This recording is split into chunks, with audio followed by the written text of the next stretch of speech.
So I represent this meal prep business. We call it Trucking Meals right now, and it started last year when I was bodybuilding. I had 2 shows doing bodybuilding back to back, which is extremely tough on the body. By the way, I wouldn't recommend it, especially for women.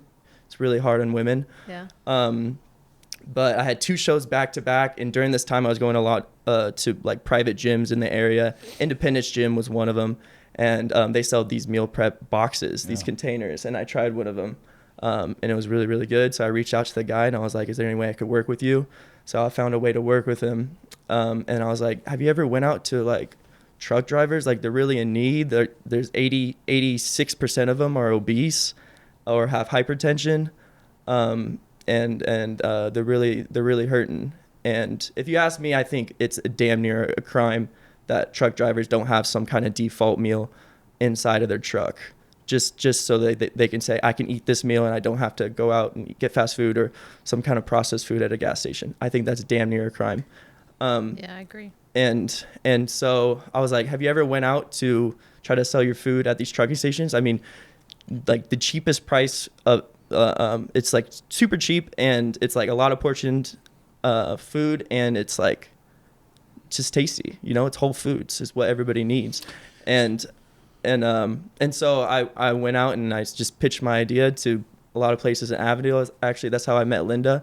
I just started asking around to see if I could talk to the decision maker of someone that could possibly recommend my products to truck drivers, which are hurting really bad. Yeah. Really bad.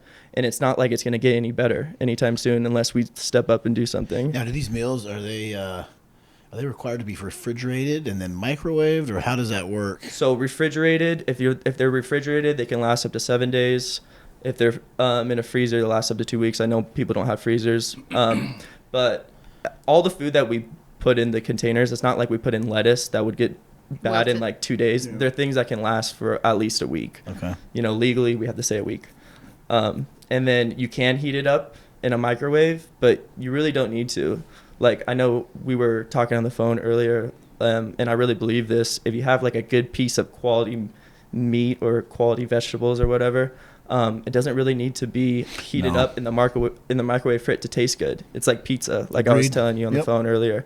And it's actually more nutritious if you don't put it in a microwave, because that takes away some of the nutrients out of it. So for me, I just eat my food straight from the fridge, from when I meal prep foods. Wow. Thank you for watching that clip. I hope you enjoyed it. If you want to see more clips like that, please click here. Or if you'd like to check out a full episode, click here. And don't forget to subscribe to us on YouTube.